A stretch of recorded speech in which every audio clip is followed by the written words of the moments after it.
What do you do when your own child looks at you like you're a guest who overstayed her welcome?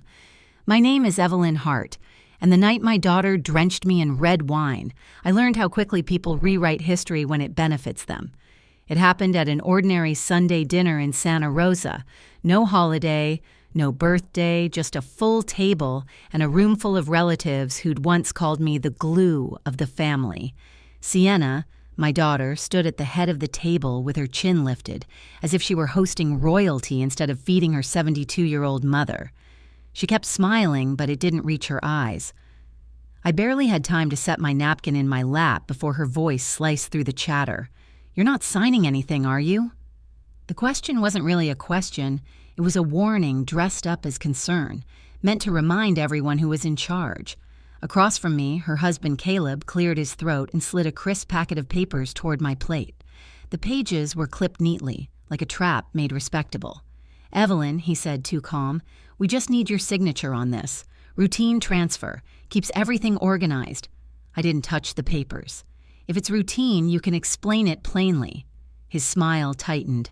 "It's complicated, but harmless." Sienna leaned forward, voice sharp with impatience. "Mom, don't be dramatic. Just sign it." Something in me, old, tired, and finally finished, stood up straight. "No," I said, "not tonight." The room went quiet in that special way families get quiet when they're watching you choose whether to obey. My sister Darla rolled her eyes like I'd spoiled the entertainment. My cousin Tessa covered her mouth, but her eyes glittered. They wanted a scene. They wanted me apologizing for taking up space.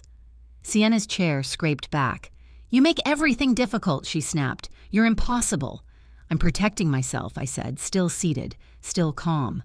Her laugh was short and cruel. "Protecting yourself?" And then she lifted her wine glass and threw it. The liquid hit my face first, cold, sharp, humiliating, then soaked through my blouse and dripped down my arm. Someone gasped. Someone else laughed. Darla clapped like she'd just watched a performance. Tessa shimmered with shock she didn't even try to hide. Sienna's voice rose above them all. "You have until sunrise to get out of my house. Do you hear me? Sunrise." The old version of me would have folded instantly, would have begged, would have tried to soothe her before wiping my own cheeks, but I didn't give them that pleasure. I dabbed my face with the edge of my sleeve. My hands didn't shake. My breath didn't waver. I looked straight at my daughter, the child I raised through grief, scraped paychecks and nights so long they felt endless, and I felt something settle into place like a lock clicking shut. Instead of crying, I smiled. Slow, steady, deliberate. Then I reached into my handbag, my battered old leather one she always mocked, and closed my fingers around a single object. When I placed the tarnished brass key on the table, it landed with a soft click that cut through every voice in the room. I met Sienna's eyes. "Then," I said quietly, "you have 60 seconds." Her face drained of color. Caleb's posture stiffened. Darla's hands froze mid-clap. Even Tessa leaned back like the key might burn her, because they recognized it, and they knew what it opened. I wasn't always the kind of woman who could sit in wine-soaked clothes and smile. There was a time I would have rushed to fix everything: my blouse, my daughter's temper, the air in the room before anyone else noticed how badly I'd been wounded. After my husband Martin died, it was just Sienna and me. Two shadows moving through our old ranch house, pretending grief was a room we could close the door on. "Mom, you're not listening," teenage Sienna once said, slamming her bedroom door hard enough to rattle the frame. "I am listening," I replied from the hallway, with the exhausted patience of someone who no longer had the strength to shout. She yanked the door open, eyes bright with fury and intelligence. "No, you're managing me. There's a difference." That line stung because it was sharp and true. Sienna had inherited Martin's mind, quick, precise, persuasive. Teachers adored her. Her report cards were spotless. Her voice could make adults lean in like she was already someone important. But beneath all that light was an insecurity she worked hard to hide, and one scandal nearly swallowed her whole. At 17, a teacher claimed she'd plagiarized a major essay. She came home shaking so badly she could barely hold a pen. "Tell me the truth," I whispered that night in the kitchen. "I wrote it," she sobbed. "I swear I wrote it." The next morning, I stood in the principal's office and lied cleanly. I gave her phrases, ideas, structure, then I took the blame when questions came. I made it sound like I'd interfered too much, like I'd pushed too hard, like the mistake was mine. They believed me. They let her graduate without a mark. Sienna never mentioned it again, but something in her eyes shifted after that, as if she learned mistakes could be erased, as long as someone else bled for them. Years later, she met Caleb at a community fundraiser. He was charming in the way that felt like warmth, until you realized it was control. I watched him lean into her old insecurity like he'd found the soft spot in a wall. "You could do better," he'd murmur, loud enough for me to hear. "Your mother kept you small. I can help you rise." Sienna believed him. Step by careful step, the girl who once clung to me for safety began turning her back until all I could see was distance. That distance became a habit. Then it became a lifestyle. Then it became a home where I was invited only when something was needed. I started the ledger on a night when the house felt too quiet and my chest felt too tight. Sienna had insisted she'd handle the mortgage payment for the month, then didn't. I covered it at the last minute because foreclosure doesn't care about good intentions. When I told her I'd taken care of it, she replied coolly, "Well, someone had to. No thank you, no embarrassment, just expectation." So I opened a blank notebook and wrote the first line with a pen pressed hard enough to dent the page. Emergency mortgage payment $3,800. Not out of spite. Out of fear that if I didn't record it, I'd forget where my life ended and their convenience began. The entries multiplied faster than I expected. "Mom, Caleb needs a short-term loan. He'll pay it back. Loan in my name. $9,000 never repaid. My boutique is drowning, please, just this once. Business support, $11,500. Then the paperwork started, stacks of documents left on my kitchen table like dirty dishes. "Just sign here," Caleb said once, tapping the last page. "Small adjustment. We're family." "I don't trust you," I said. And Sienna stood behind him, arms crossed, eyes daring me to refuse. So I signed. Later I learned it authorized another loan under my credit. I added it to the ledger with shaking hands. But the numbers weren't the worst part. Eventually, I began writing down their sentences too. "You hold me back. You ruin everything. You were nothing before I let you into my life. Stop acting like you matter so much." The ledger grew heavy in my bedside drawer, the one place Sienna never bothered to look until the night I slipped on the kitchen rug and sat on the floor longer than I should have, listening to silence press in. When I finally stood, something insisted I go to the attic. The cedar box up there had been Martin's. I hadn't opened it since the year he died. Dust filmed the lid like time had tried to seal it shut. Inside, everything was arranged with his familiar precision. A wristwatch, photographs, a thick folder of legal papers tied with twine, and a single envelope with my name on it. I opened that envelope first. "My Evelyn," it began, his handwriting steady despite his illness. "If you are reading this, I'm no longer there to stand beside you. I need you to know I saw everything." My throat tightened. He'd seen more than I'd admitted, more than I'd wanted to name.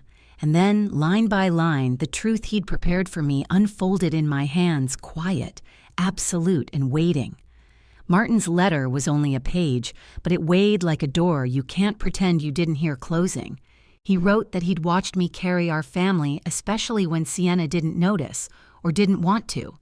He wrote that love didn't mean surrender. Then he named the thing I'd been scared to say out loud for years: the coastal house.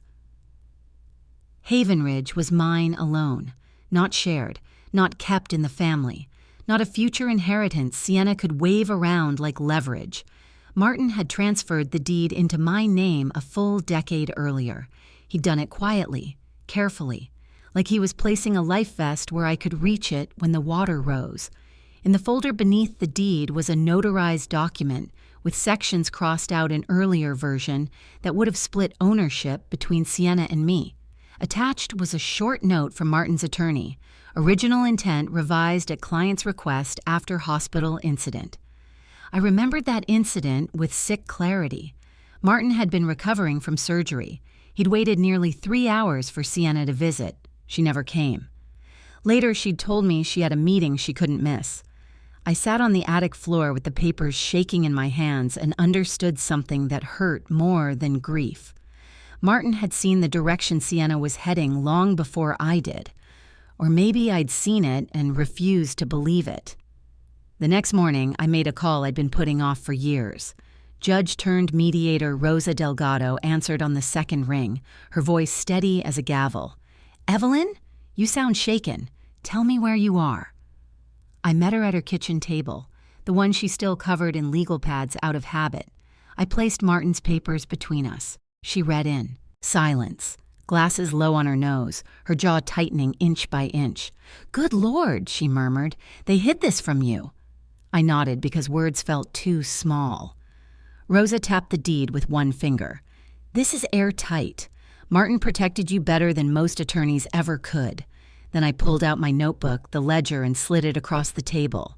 Rosa flipped through the entries. Mortgage payments, boutique bailouts, loans, signatures. The handwriting got darker and more urgent as the months went on. "This is tens of thousands," she said. "I know. And these," she added, stopping at the pages where I'd started writing down their insults. "This is manipulation you documented, like evidence."